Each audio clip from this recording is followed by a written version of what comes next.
Endilikti kelekse. Kısa haberlerdeyle bunu vatandaş. Bugün Cislak 2022 8. ayına 8. günü. Birinci haber mındak vatandaşım.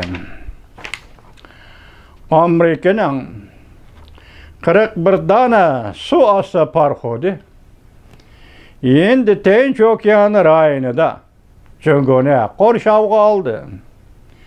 100 dona yadro raketasi orqali Beijingni qurolga nishonga oldi. Jungo Kompartiya armiyasi tuyuqsiz ko'pchib ketdi.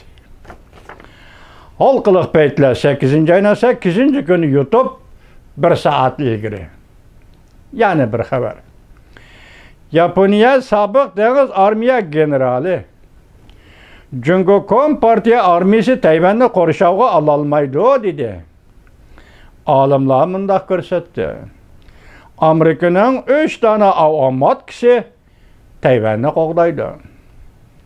Yangi tangliklar Asya Tinch okean televiziyasi 8. ayının 8. günü 2022 yıl YouTube 11 saat ilgiri. Yana bir haber, quruqliq chiqishga qarshi turish. Manveri ati maydonga chiqdi, ya'ni Tayvanda bevosita zarba berguvchi 155 tane zembirek, yani zentop, yerde durup osmonda uçup kelayotgan aeroplanga etiladigan zembirek. Zentop havo boshlig'iga qartib mashq qilish jarayoniga kirdi. Salli xabarlari 2022 yıl 8. ayının 8. günü 6 saat ilgiri YouTube. Yani bir haber. Regan belgilik Avamatka zarbadarlar gruppasi Tayvan bo'g'ozidan o'tishga tayyorlik qildi. Ko'pchilik yangi tangliklar Asya Tinch okean televiziyasi 2022 yıl 8. ayının 8. günü. Yana bir haber. Amerika armiyasi avomat killari harakat qilishga boshladi. Amerika jungo urushga tayyorlik qildi. Xi Jinping urush kayfiyati yaratib qayta saylanmoqchi bo'ldi. Chimpokong dunyo to'g'risida 2022 yıl 8. ayının 8. günü YouTube 6 saat ilgiri. Yani bir haber. Tayvan bo'g'ozida urush bo'lsa, dünya junguni texmi o'chkirdi. Pulga qaraydigan yillar 2022 yıl 8. ayının 8. günü YouTube. Pul qaraydigan yillarning ekranida chiqqan xat, endi ekranda munda xat chiqdi.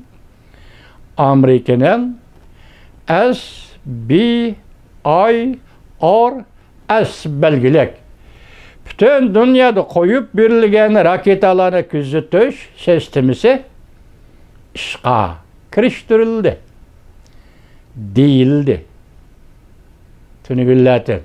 Bu qayerdan raketa uçup chiqadi ekan, qayerga tushadi ekan, ashuna hammasini kuzatib turdi ekan, uning uchish yo'li va chiqish yo'lini belgilab ko'rsatib turdi ekan. Amerikaning bu sistemasi, raketa sistemasi vatandosh.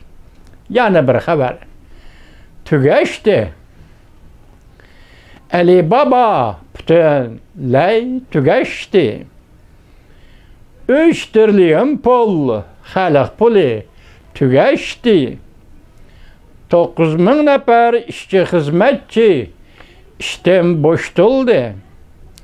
Bu şirkettin mal elip başka şirketlerge satıdağı, yani elip satadığın 3 milyon şirket da kaldı. Yue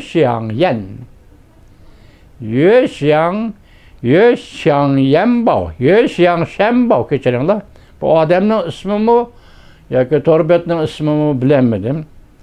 2022 yıl 8. ayının 8. günü Ali Baba tügeçti. Bunun münasebetlik hazır Cungo'nun en dağdar iki çoğun internet'e bağlı şirketi Beydu Tension hazır tevreş işe girdi. Tügeçti. Cungo'nun iktisadı tügeçti. Ondan ki nemi keledi o? Çünkü Kompartiyası tügeçti, buladı vatandaş.